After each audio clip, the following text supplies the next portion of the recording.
Well, we're here today. It's Paul, the oldest, Mark, the third oldest in our family. And it's great that I was able to grab Mark. He's a court reporter, so he's one of three full-time reporters we have right now. He does a lot of depositions. How are things with you, Mark? Fine, yeah. We were a little delayed because I had a deposition that went longer than I thought, but wrapped up, so I'm here. We live together. Mark and I live in the same house with Jude and John. So right now, four of us are together, but we're here at the main family house today. This is, I call it Arndt headquarters sometimes, or Central Park, because it's just like becoming the gathering spot for all the sisters-in-law and all the in-laws and of course all of us. So it's just been so special to see. Today we're going to talk about a question we get asked a lot, and that is, what is it like to have 13 siblings? And I have 13 younger siblings. Mark has 11 younger siblings. He's number 3 in the family. I'm the oldest. So we're just going to converse a little bit about that. At the very end, I'm going to give you my one-sentence answer that I usually give to people. There have been many times when, say I'm at a wedding, we do wedding photography and video, and I'm sure Mark can relate to this, but there are times when we're just like thrown into a group of strangers and they find out we're from a big family. So I'll give you that summary, that one-sentence answer at the end of this. But for now, I just wanted to ask Mark and get the conversation started. What's the first thing that comes to mind for you when someone asks, what is it like to be one of 13 boys and have one sister? Yeah, I often am able to just suddenly try to see it from their point of view, because they're probably thinking, like when people would ask our mom what it's like to raise so many kids, they're thinking as if all the kids were, say, 2-year-olds at the same time. That's a good point. Like a daycare or something. Yeah, people can kind of be stuck in the past. Now, everyone's an adult. So, sometimes people are asking a question that might have applied 20 years ago. Like, did you fight over your toys or something, you know? And I always laugh because I'm the same way. If there's some celebrity or movie star that I haven't seen in a while, I kind of assume that they've been frozen in time. A lot of times we go back to the question of how did you? Because that's a very big question, a common question people ask, because, I think that's kind of a good rule of life to talk about the things you know. And we don't know certainly don't know everything, but we don't know most things. Yeah. But we can give you our eyewitness testimony of what it was like and what it is like now being in a family this size. I think one thing interesting about it is that you have a lot of people you're very close to. You're like them in many ways. In fact, of course, people are going to notice, hey, we look like each other or sound like each other or use some of the same expressions. So you in some ways have like a mirror of yourself, but it's also different because you might have the version of you walking around that's more left-brained if you're more right-brained. Or maybe that version of yourself can control his temper more or less than you can, or whatever it is. So it's sort of a way to see yourself. We all have a tendency to compare ourselves with other people, which isn't always good. But I think here it helped me see like the end of any problem I had, that, oh, well, I'm not the only one. Or like, hey, maybe I shouldn't overreact to this because look, this guy's able to be content with that. Yeah. And it gives you kind of a constant feedback. And that's what I found. Did it help you to, like, let's say, I don't know, something didn't seem as natural to you? Like, I'll use John as an example. John is number 2 in the family, so between the two of us in age.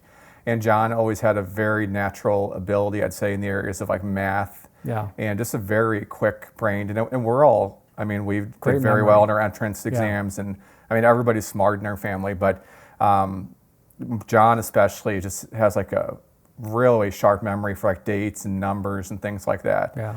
But I can say and I'm curious what your thoughts are on this, but I'll use John as an example, that he affected me in a lot of ways, because I'd say early on, like maybe as young teenagers, I thought of myself like, okay, I'm the jock. I always like sports so much. And John liked sports okay, but just wasn't as enthusiastic. And maybe we were like more extreme in a way, like right wing and left wing in a way that he would like, I don't know who would be the left wing or right wing, but basically he was like, I kind of thought, oh, okay, he's really leaning into like the smarts or using his brain. I was leaning into like, oh, okay, I'm not, maybe I fit in with the cool football players or whatever it is, or that was my identity I was chasing a little more. But then I noticed that myself becoming more like John, like having a desire to like, say, like learn chess or get into that or be able to have conversations and smart, talk about politics and things like that. And then John got a lot more into sports. So I think we do rub off on each other without just, it's kind of like different colors of Play-Doh. You like somewhat mix together, but we don't all just like turn into the big ugly brown. You know, it's not like we're all the same by any means. It's just, but you do see that overlap and you do affect each other. I think so. And I think there's a certain, you have a lot of people who have your back. It reminds me of like, you know, the old Mission Impossible TV show where you're all a team, but you have different specialties. Yeah. So you have the guy who's like real good with tech, the guy who's really like, you know, he's a contortionist. He can like go into any place. And, you know, we're all united. So you have a lot of different eyes from different angles on any question you would have. For example, I wrote a novel with one of my brothers, with Seth, and I could not have done it on my own. And he couldn't have either. He contributed a lot, I contributed a lot, but there was a certain dynamic because there's like maybe 30% or 50% overlap in our personalities, but then also those two wings that were different, you know. And we were able to communicate by knowing each other well enough, but by being different enough, we were able to each like bring different things to the pot, you know. Definitely. And I think that happens in many, many ways. Anytime you have a good group of people who can really trust each other, and if it's not all about you, if there's, you know, cooperation instead of competition, and I think that's a good thing to strive for probably in any group, even if it's not a family. But a family is a very natural place to kind of. Yeah. We do a lot of weddings for our business, so we do photography and video. And so we see met so many people, and a lot of times you'll see like a very close-knit group of men or women, like groomsmen or bridesmaids, and they'll maybe giving toasts at the reception, they'll say like, wow, these girls are like sisters to me, and like met each other since high school, or we went to grade school together. So people, you can kind of, wherever you are, I would say I always say like make yourselves like recklessly vulnerable in a way, like to serving the other person. Yeah. It's like that C.S. Lewis thing. I think I used that in a recent podcast, but they had that story. I forget what book it was, but he talked about like an example of hell is being at a table where there's this huge feast, but everybody has like 6-foot long forks. So nobody can feed themselves because they can't, you know, reach that long fork into their mouth. But if you're, you know, heaven, the example would be the same, but everybody's feeding each other. Yeah. And so I think I've learned a lot with mom and dad about that, being in a big family, is you quickly learn that, hey, I'm not the center of the universe. But actually it's a happier way, because if you're like thinking as a we and serving others, then of course you're getting served from others too. And it's just like the best of all worlds. That's right. Yeah. And you know, you can't tickle yourself. Yeah. You know? I guess you can't really. Yeah, you can. I don't know why. There's probably some reason. I mean, you can tickle yourself, but you can't react. For some reason, you can't. Yeah. Yeah, it's weird. Yeah, and you kind of need someone else. You need to see yourself bounce back through another person, you know? Yeah. And that helps you not get too focused on yourself or too self-conscious or whatever it is. On a side note, who do you think is the most ticklish in the family? Well, I don't know. There are some guys who I think wisely downplay how ticklish they are, so they don't become a target. Oh. Yeah. Well, I mean, I'll tell you one that I think is surprisingly maybe the highest is Jacob. Because now I don't know if it's the highest, but he's the highest I've seen for a while. Yeah. Because there have been a few times recently I've seen him and our soon-to-be sister-in-law tickling Jacob's. I don't know what it led to, but somehow she found out he's very ticklish. Yeah. And he would just be like he's losing helpless. his mind. Yeah, he's like completely like, it's kind of like if you're petting a dog and they just completely melt or something. Right. He's like just helpless. Like if you wanted to, if he was a burglar, you could just like tickle him and he would just be totally neutralized. Subdued, yeah. What's funny is like his soon-to-be wife is small and the sweetest girl ever. So she's not like someone who's, you know, overpower him. Yeah, exactly. But he's like totally helpless. He's like frozen in place. Yeah. But anyway, it's I might have said Caleb. He'll get kind of into these like laughing fits, but Caleb is definitely our guy to laugh the most. I mean, he just is so quick to laugh, and it's really contagious. Like you hear him just laughing, and he's like a laugh track, you know, and you're just like, oh wait, just something's funny. Oh yeah, that is funny, and then you start laughing, and it's just like a snowball effect. That's right. Well, I think another dynamic with so many people is that again, you see people who are very similar. Like you see people very similar to you, but they're also at a different stage of life. because I have a lot of younger brothers, I can think of their age. I'd say, okay, I see he's this age. Oh yeah, I know I was this. Yeah, I know exactly what that's like. And it's almost like having a do-over on your life a little bit. Yeah. For when you learn, oh, I see, like, yeah, I used to see it that way. Now I no longer see it. Or maybe vice versa. You might think, oh man, I kind of lost that a little bit. Like, Yeah. hey, they have a kind of a fresh perspective I never want to lose. Yeah. And so it's almost like a time machine for yourself. It's a good point. As of this recording, I'm not a father, but I feel in a way like I've experienced some of those. I mean, we'll find out in the future, assuming I have kids, if it is exactly the same. But I feel like I kind of see myself in some of my younger siblings over the years. So I'll recognize, like, oh yeah, at that age, I was kind of like that too. Or maybe someone's insecure in an area or unsure about something or whatever it is. And that must be how it is for parents, because you can't, especially with us, because our family's kind of unique because we actually have a 22-year age difference from me, the oldest, down to David, the youngest. Mm-hmm. And mom is actually 20 years older than me, so I'm closer to mom's age than David's age. Wow, okay. So it shouldn't be a shock that I would feel like a father to a lot of them. Yeah, sure. But it's an interesting dynamic, though, because I don't truly just feel like a father. Like in a way, I don't feel like a different generation than any of them, like David, Peter, Caleb, or Mary Elizabeth, who are the youngest four. I'm like best friends with them. Because it's just an interesting dynamic, because there might be somebody, like I'd say Caleb in a lot of ways, who's the fourth youngest. He's, I guess, 18 years younger than me. What's that? What did you say, Mary Elizabeth? We were corrected by some off-camera voice. Some voice corrected us from the distance. Thanks, Mary Elizabeth. Oh, sorry, I misspoke. Did I say fourth youngest? You said fourth, yeah. Okay. But you're right, yeah, of course. Caleb is right under Mary Elizabeth, her first younger brother. And in fact, a little teaser for the next episode. Mary Elizabeth is coming on the show next week. Yeah, so we have her scheduled. Yep, she just said woohoo. Oh, we have one listener anyway. Yeah, exactly. Yeah, Mary Elizabeth will give us some charity likes. Yeah. Like and share. Subscribe. Yeah. Smash that like button. Yeah. But let's see, what was I saying? I was going to say with Caleb, I think in a lot of ways I really connect with him, like personality-wise. Mm-hmm. He's even like becoming, we even kind of joke that he's becoming like another Paul in some ways, like getting a truck at about the same age I did. Yeah, that's right. Yeah, an F-150, which is what my first truck when I was 21, I think. I remember that. That tan truck, yeah. Yeah. In fact, it was the first day I was going to look at that truck. It was on 9/11, the original 9/11 of 2001. Oh, wow. Okay, wow. And so I always remember that the first time I was going to look at my first truck was that day, and I wondered, should I go still look at it at this guy's house, or did the world just change completely, or what? Yeah.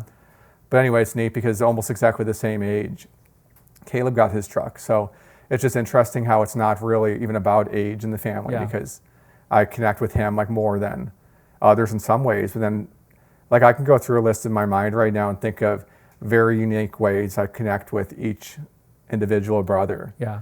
And of course, Mary Elizabeth and I are very close too. What has it been like for you? Because of course you have you're almost the oldest. You have two brothers above you, but then everybody else is below. So you could probably relate to me pretty closely what it's like being the oldest. Yeah, I think so, because I have 11 younger siblings and you have 13. Yeah. So I mean, it's not much different. It's funny because in like a common, like these days, of course, maybe the average family is, what is it, 1.5 kids or 2 kids is the average or something. So in like a normal, which I think is kind of silly that families are all that small, it's kind of sad if an average is 1.5. But in a lot of families, you would be the youngest. It'd be like, he's the young one, and John's the middle child. Yeah, sure. And Paul's the oldest. And nothing wrong with it. I mean, we don't decide what family we're born into, but it's just kind of funny that you're still essentially the oldest, right, I know. Because you have 11 below you we're like too. Tied for first, sort of, Yeah. We're just in here filming, Mom. Oh, no, that's okay. No problem. You could say hi if you want. Mary Elizabeth already made a cameo. She already ruined one take. Mary Elizabeth already made a cameo. We heard a voice from a distance, so we're just filming here. You guys are going to help me carry it, Sam's. Oh, yeah. Mom just got here. She's off camera. Do you want to say hi quickly? Oh, I don't know if they want to see me. This is, if you haven't seen the episode, I just filmed an episode last week with Mom. Come. It's called what was it called? How do you build a strong family? We'll put the link up. But we had a lot of fun, and now we're talking about what it's like to be in a big family. Yeah. I'm giving the counter argument here. Yeah, I should think. Yeah. Well, there are definitely sacrifices that you guys made. You had no choice. You just kept having siblings and siblings and siblings, and that some personalities might have had trouble with that. Yeah. You know.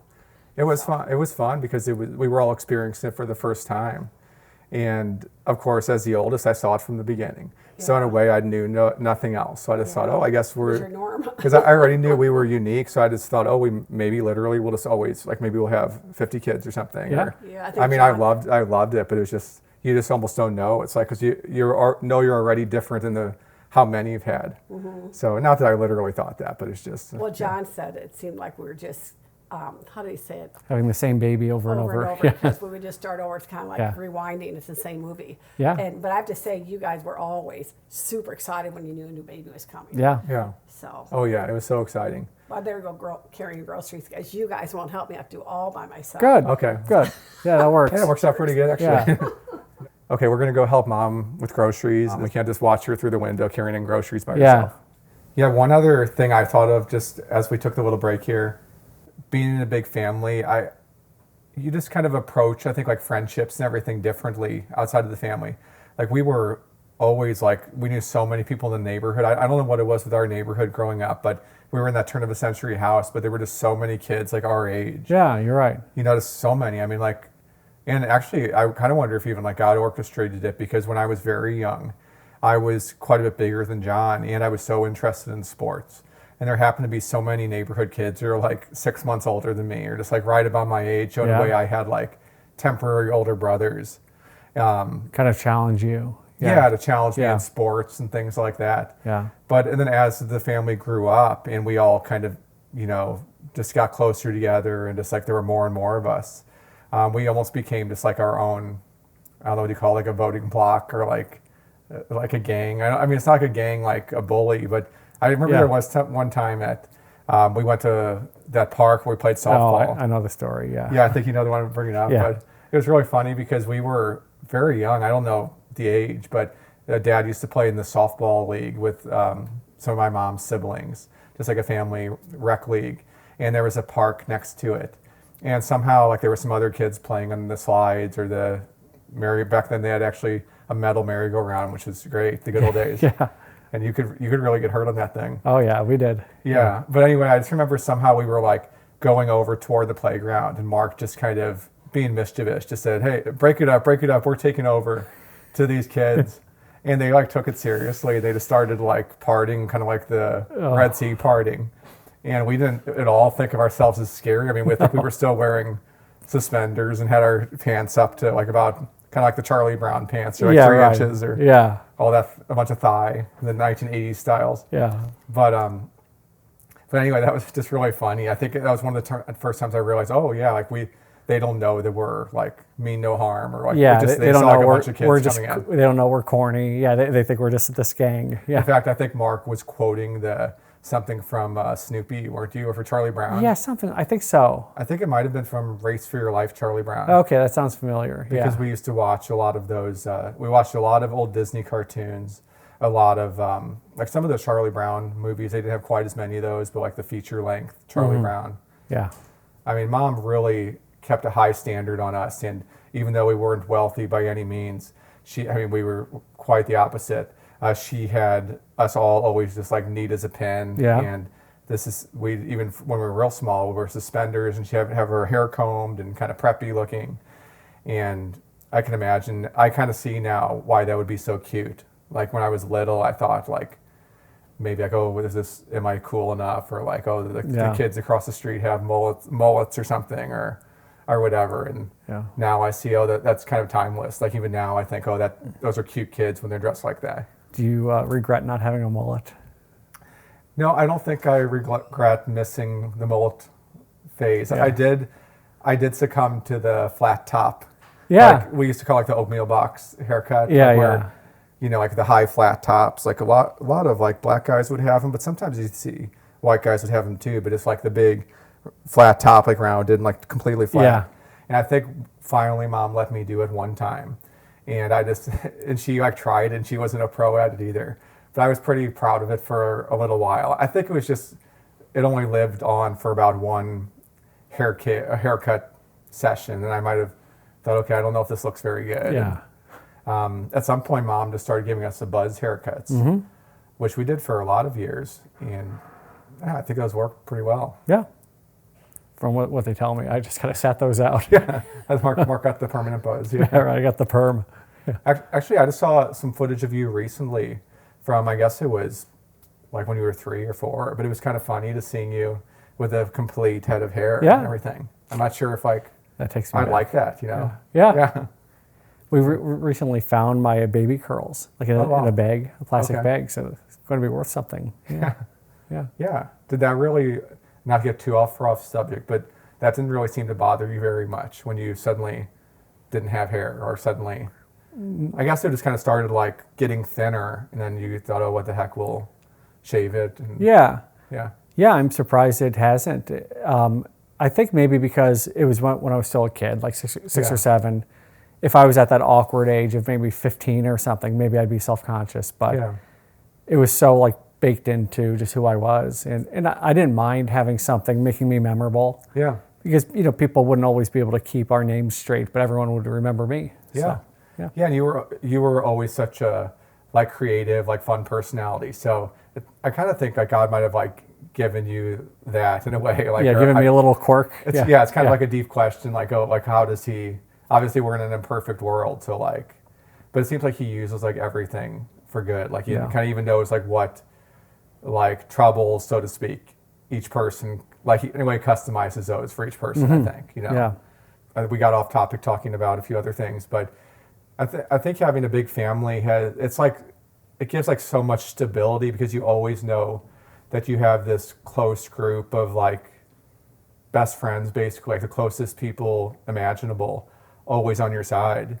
And so in a way, it's not like you're like a snob and don't care about other people. I mean, we're connected to more people in the community than of anyone I know of offhand, just with our businesses and weddings we've done. And we used to do things like every once in a while the St. Louis Cardinals, we do like events and softball leagues, things like that. So, but those never replace like the family. Like I always know the family's there. Like even if I have a rough day and like something doesn't work out or somebody, I don't know. I remember one time in softball, as just one of many examples, I was playing in the softball league and there was this guy who I'd never played before. And I was fortunate enough to like have a good game. Maybe I just like hit a home run or something. And for some reason he had the storyline in his head that I was cheating. I don't know why. I have no idea why, like that I had some kind of cheating bat or something. And I just remember even after the game, I was like trying to hit his hand and be friendly with him because, you hit hands after the game. And he wouldn't even hit my hand. And I still don't know like where that came from. And I just couldn't convince him. Like, no, I don't know what you think, but I don't even know you. I didn't do anything. I just happened to get hit that time. It's kind of a compliment, though. I guess so, yeah. Then it might not be the perfect example, but there have been plenty of times where maybe like I didn't feel like I fit in or I wasn't part of the cool group in our neighborhood many times, especially since there were a lot of boys older than me. I thought, oh, I'm just like this corny, like baby-faced kid. I'm not quite as good at them as things, or I'm not very cool. We have a conservative family, and especially when you're that age, you fall for a lot of things. Oh, yeah. Yeah, I think... I guess we can't like really think of the alternative. Like if I was an only child, I'm sure I would be hungry I'd probably have a group of like, hopefully like, best friends or a bunch of guys or something. But here it's like you guys fill that role so much and you guys are like my best friends and always will be. Mm-hmm.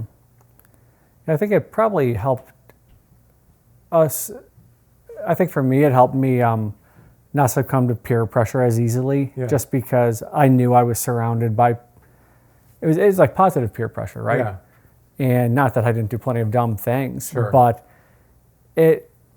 I felt like, hey, look, I already have a lot of good buddies who are like committed to me. Yeah. I didn't need to like compromise too much just to be accepted, Yeah. So I'm not claiming virtue. I think it's just one of Sure. the blessings of a big family. Well, I think you even mentioned one time that like if you were getting tempted by let's say there's some kid you respected at the time, like maybe a guy a few years ahead of you in school, and it was tempting you to go one direction. You know, like the stereotype of like a kid in an alley giving you, you know, drugs or something. Yeah. But I think you mentioned that you kind of logically thought like, well, okay, even if I got these people's respect, that I would actually like lose respect of probably Yeah. my family, some of my family members.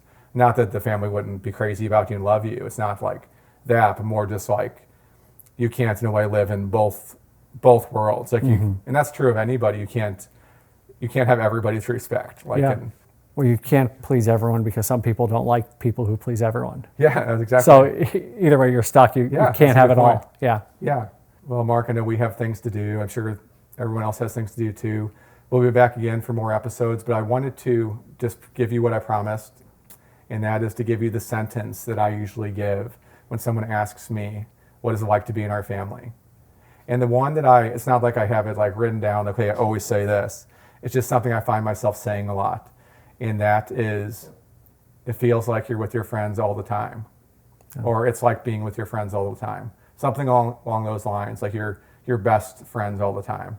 And I've also described it as, well, like, especially when I used to live here and live up in the attic, I said it's really like being in a dorm room or something, because you have all these like college age guys together. Yeah.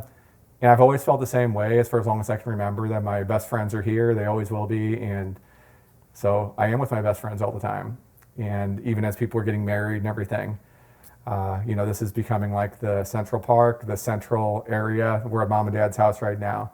We have the ball field now. And it's just so exciting to think about what has happened and what's happening now. I know.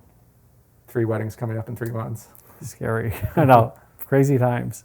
A lot more girls in the family. We're starting to even out those sisters, and grandchildren on the way too. Yes. I know. Can't wait. One very soon. Maybe by the time you watch this, we might Yeah. be playing with the baby as you watch it. Can't So, wait. Can't wait. We'll see you guys soon.